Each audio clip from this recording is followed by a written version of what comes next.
Muy bien, muy buenas tardes. El día de hoy tendremos clase, ingresaremos a Zoom para que podamos conectarnos ya y luego iniciaremos con la clase, así que vamos a pausar y luego continuaremos con esta clase después de pasar a asistencia. Acerca del Nuevo Testamento, perdón. Pregunto, ¿cómo les fue con su trabajo? ¿Qué tal les pareció volver a hacer otra infografía? ¿Vieron que existen diferencias entre el Nuevo y el Antiguo Testamento? ¿Cuántos libros son de diferencia?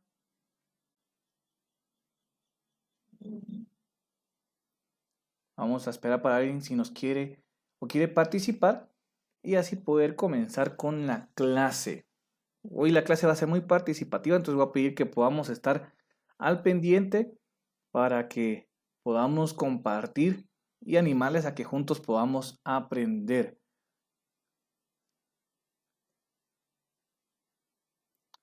Muy bien, vamos a compartir ya la presentación como tal y voy a estar agregando los que se van conectando mientras vamos hablando un poquito acerca del Nuevo Testamento. Podemos encontrar que la Biblia nos va a hablar, del dos testamentos como tal, nos va a hablar del Antiguo y del Nuevo Testamento, pero en ambos nos va a llevar a hablar acerca de Jesús. ¿Y cómo es que en Jesús encontramos el propósito de Dios para la humanidad? Y en ese propósito de Dios para la humanidad podemos disfrutar de todas sus bendiciones y todas sus bondades. Y para hablar del Nuevo Testamento, estoy seguro que ustedes se dieron cuenta de algunos detalles bastante interesantes y quizás vimos que existen ciertas como dudas con respecto a un par de libros, sobre todo con Hebreos, que algunos los consideran como escrito del apóstol Pablo y otros lo consideran como un autor desconocido o otro autor.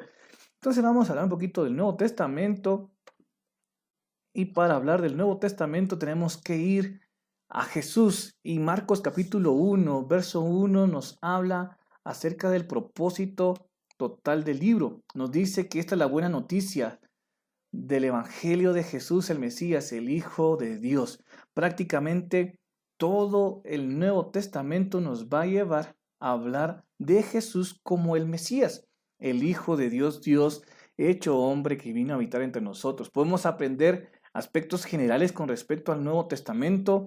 Hoy vamos a ver como sí, aspectos muy generales, no vamos a meternos a muchos detalles. Podemos conocer y aprender la división del Nuevo Testamento y qué libros lo conforman. Ustedes ya lo hicieron prácticamente, lo que estamos haciendo es comprobando la información que ustedes ya trabajaron, solo es para seguir aprendiendo juntos, fortalecer la fe en Jesús, siendo Él el tema principal de toda la escritura. Y podemos hablar del Nuevo Testamento. Algunos aspectos generales podemos ver que está conformado por 27 libros que fueron escritos en un griego clásico y estos libros apuntan hacia la resurrección de Jesús o que se fueron escritos después de la resurrección de Jesús en el siglo I, aproximadamente el año 50 que está entre las primeras cartas que se escriben al año 100 que está entre los evangelios de Juan, Apocalipsis y las cartas de Juan. ¿Cuál es el tema principal del Nuevo Testamento? Podemos ver que habla acerca de la alianza y el pacto que Dios hace con su creación, pero que este pacto se renueva y ahora conocemos que es un nuevo pacto gracias al sacrificio de Jesús. Se narran los acontecimientos posteriores al nacimiento de Jesús. Todo el Antiguo Testamento para atrás nos van a narrar los acontecimientos previos al nacimiento de Jesús. Tenemos profecías, vemos que se habla de un rey y nos da como lineamientos de cómo va a ser el nacimiento de Jesús. Vemos que a partir del Nuevo Testamento se comienza a narrar el nacimiento de Jesús y hacia adelante nos vamos para poder comprobar todo lo que Jesús hace y lo que sucede después de la ascensión de Jesús. También podemos encontrar que entre la estructura general tiene 27 libros que fue escrito aproximadamente por 7 personas en un periodo de 50 años en diferentes lugares. No significa que Pedro y Pablo escribieron en el mismo lugar, se juntaron en la biblioteca del colegio, ¿verdad? Y se pusieron a trabajar. No, cada uno lo escribió de una forma, cada uno lo escribió en un lugar particular. Y vemos que el Nuevo Testamento, así como el Antiguo Testamento, tiene como tal 5 divisiones. Las que tenemos evangelios, ojo, porque vi un par de trabajos que tenía evangélicos.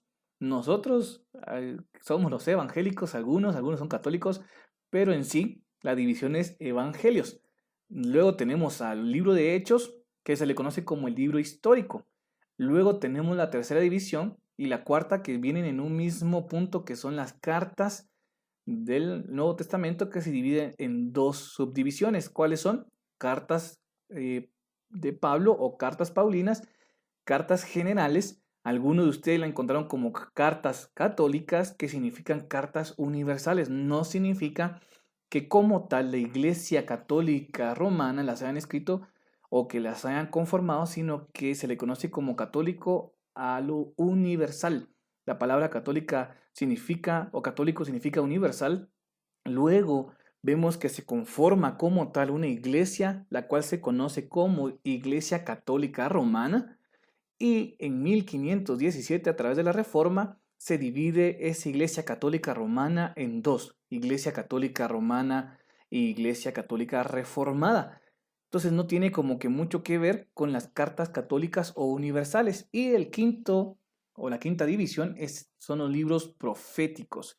Pregunto, ¿alguno de ustedes tiene alguna duda con toda esta información que hemos visto o que ustedes investigaron? ¿Dudas o preguntas hasta el momento? Si no, avanzamos. ¿Ninguna duda? Muy bien. Sigamos avanzando entonces. Podemos encontrar que la primera división como tal se le conoce como evangelios. Rápidamente, un valiente o una valiente que nos diga cuáles son los 4 evangelios. Pregunta fácil.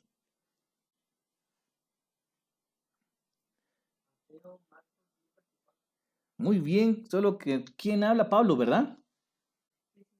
Muy bien, excelente, Pablo.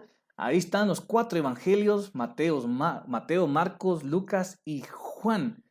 La Biblia los presenta así, pero yo se los voy a poner en el orden que fueron escritos. Y primero tenemos Marcos. Marcos fue escrito aproximadamente en el año 65 después de Cristo, casi cercano a Mateo, y fue dirigido a gentiles. Y nos va a hablar acerca de Jesús como el siervo y el Hijo del Hombre. Jesús vino a servir y no a ser servido, a dar su vida en rescate de muchos, dice Marcos. Luego tenemos a Mateo, par de años de diferencia, que fue escrito aproximadamente en el 68 después de Cristo, dirigido a judíos. Si has notado, siempre Mateo dice esto, como estaba escrito en el antiguo o como decían los profetas, es porque la gente que leía este evangelio conocía mucho la escritura del Antiguo Testamento. Entonces va dirigida a judíos y el tema principal es Jesús es el Mesías prometido y él cumple con todas las profecías que están escritas acerca de él. Luego tenemos a Lucas, el doctor, un doctor y un investigador muy bueno que escribe entre el año 60 y el año 70, dirigido a un hombre llamado Teófilo. Teófilo significa el que adora o el amigo de Dios. Y el relato es un relato muy detallado. De hecho, en el capítulo 1, si lees los primeros versos, dice que él se dio a la tarea de poner en orden todo lo que está escrito acerca de Jesús. Marcos es muy simple, Mateo va enfocado en otro, Lucas es como más organizado. Y luego tenemos a Juan, escrito aproximadamente en el año 60 al año 90 después de Cristo y dirigidos a todos los creyentes. Es uno de los libros más teológicos de la Biblia y el tema principal es Jesús es el Hijo de Dios. ¿Alguien sabe por qué aparece una S en Marcos, Mateo y Lucas? Vamos a ver si alguien logró encontrar esa información en su infografía. ¿Por qué aparece una S? ¿O qué creen ustedes que significa esa S? Por ahí que un trabajo lo tenía. Entonces, posiblemente alguien nos pueda comentar un poquito acerca de eso. Vamos. 2 segundos y no les cuento qué significa. Significan sinópticos. ¿Qué significa sinóptico? Que van con una misma idea, como una película que está contada en 4 o en 3 formas diferentes. Los tres dicen lo mismo, pero con una historia totalmente diferente. Mientras que Juan sí es totalmente diferente, no tiene nada que ver con Marcos, ni con Lucas, ni con Mateo. Muy bien, ¿qué libro continúa después de los evangelios? ¿Qué división y qué libro? Solo es un único libro. Hechos de los Apóstoles, Muy bien, Dulce, excelente. ¿Y qué división es? histórico, Ok, buenísimo, muy bien. Entonces tenemos a Hechos de los Apóstoles, yo lo considero también, y algunos teólogos lo consideran como Hechos del Espíritu Santo, porque el personaje principal de Hechos es el Espíritu Santo, como el Espíritu Santo unge, anima, fortalece y obra en los cristianos. Describe el inicio de la iglesia y cómo se propaga por el mundo greco-romano, que en ese tiempo era el mundo sobresaliente, el mundo conocido. Y todo es por obra del Espíritu Santo. Es escrito también por Lucas, el doctor, destinado también a Teófilo y también a judíos y gentiles convertidos. ¿Y qué busca Lucas contarnos en Hechos? Es hablarnos acerca de la iglesia de Jesús, cómo la iglesia se va dando y se va desarrollando. Vemos que se escribe en Antioquía entre los años 63 al 69 y vemos que comienza narrando la ascensión de Jesús. Jesús se va, pero promete que vendrá otro que llenará y seremos testigos gracias al acontecimiento de la venida del Espíritu Santo. Si has visto, aquí está capítulo 2, se nos cuenta el día de Pentecostés y cómo descienden lenguas de fuego, y aquí está ilustrado de una forma visible, y de a partir de acá se comienza a formar la iglesia de Cristo que Él funda a través de su palabra. Muy bien, vamos con las cartas paulinas. Vamos a ver qué tal de memoria. Alguien que se sepa por lo menos 3 cartas paulinas. buenas tardes, profe. Buenas tardes. Está Romanos, Corintios, Ok. Gálatas, Efesios y Filipenses. Es de los pocos que me acuerdo. Muy bien, Keren. Excelente, sí. Son cartas del apóstol Pablo. Y vamos a tener que se encuentran por lo menos 4 subdivisiones de las cartas paulinas, porque son 13 cartas. Para poderlas entender de mejor manera, se pueden encontrar 4 divisiones. La primera, cartas de Pablo acerca del retorno de Jesús. El tema principal de estas cartas es que Jesús vuelve. Y en primera, segunda, tercera Tesalonicenses se nos habla del regreso de Jesús. Luego vemos las cartas de Pablo en el Evangelio de Cristo. Romanos, Gálatas, primera y segunda de Corintios nos hablan del Evangelio. Son totalmente teológicas, cómo nos llevan a Jesús. También tenemos con unas cartas que se conocen como escritas o escrituras en la prisión. Pablo las escribe en la prisión. Imagínate estando en una cárcel y en lugar de deprimirse y, como diríamos en nuestros días, vamos ahí, ahí está. Perdón, Juan José, ahí tuve que desactivar tu micrófono. Y vemos que estas escrituras, que se conocen como en la prisión, las escribe en la cárcel, que serían Efesios, Colosenses, Filipenses, Filemón. Y por último tenemos las cartas pastorales. ¿Cuáles son estas cartas pastorales? Primera y segunda Timoteo y Tito. Son escritas a jóvenes que van a servir al Señor y que Pablo les anima a poder caminar con Cristo. ¿Alguna duda o pregunta hasta el momento? Si no, vayamos con la cuarta división, cartas generales. Otro valiente u otra valiente que nos hable acerca de qué libros pertenecen a las cartas generales.